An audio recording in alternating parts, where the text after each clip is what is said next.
You know, a lot of people go to Kenya or go to Africa and say, okay, I've got that off my bucket list. I've done that. I'm going to move on to something else.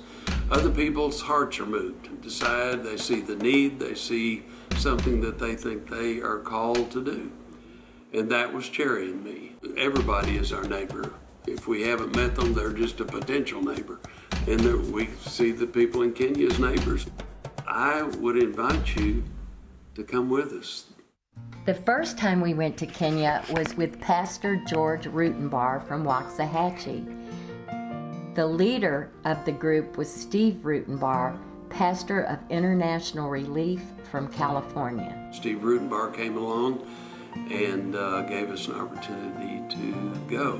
We met this lady named Sister Frida who had a hospital out in the bush. They came on the team, same team as Pastor Steve.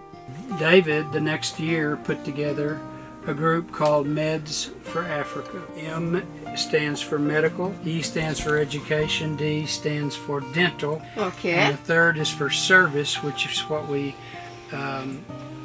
petitioned each other to do. With David and Cherry, we went all the way to Masai Mara to treat the Morans there.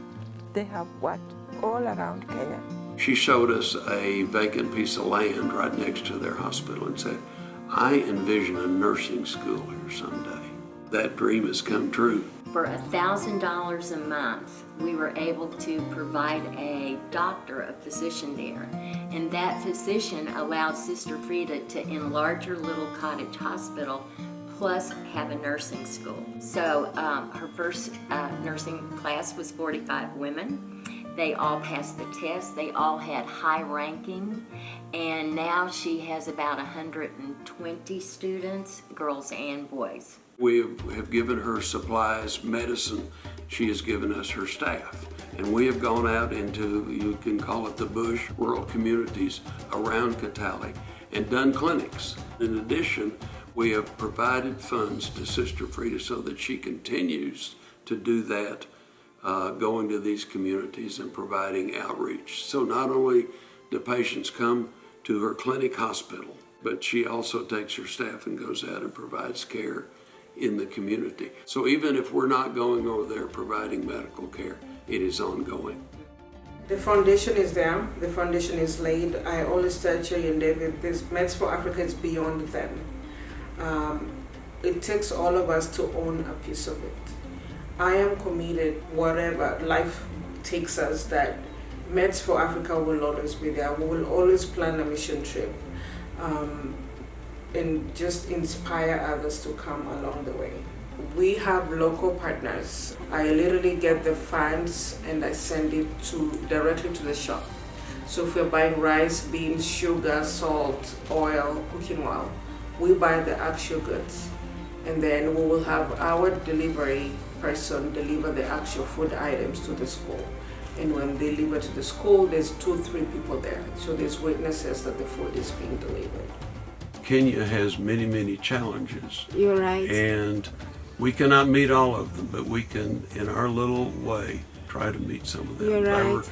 By treating, by giving love, by giving caring. Yes. And supporting them in ways that we can. And we, like Terry said, we have fallen in love with Sister Frida, who has a heart for service. Sure. And we have partnered with her to continue that service and feel like we have helped relieve some of the suffering we see.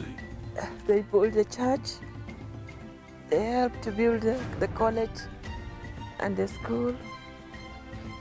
And sometimes they buy food and medicine for us. All the donations go directly to where they're needed. None of the donations go towards any admin costs. I always say it's the best job I've ever had. I have a regular job that pays me, but this one I feel like I pay into it and it seems to be more fulfilling. We think that that we do some good over there, and I think people can participate. When people give us money, it goes to Kenya, and it goes where it's needed. I hope that people will see that and join us, because there's a lot of need around the world, but this is where we feel like we have been called to do this, and we invite people to help us.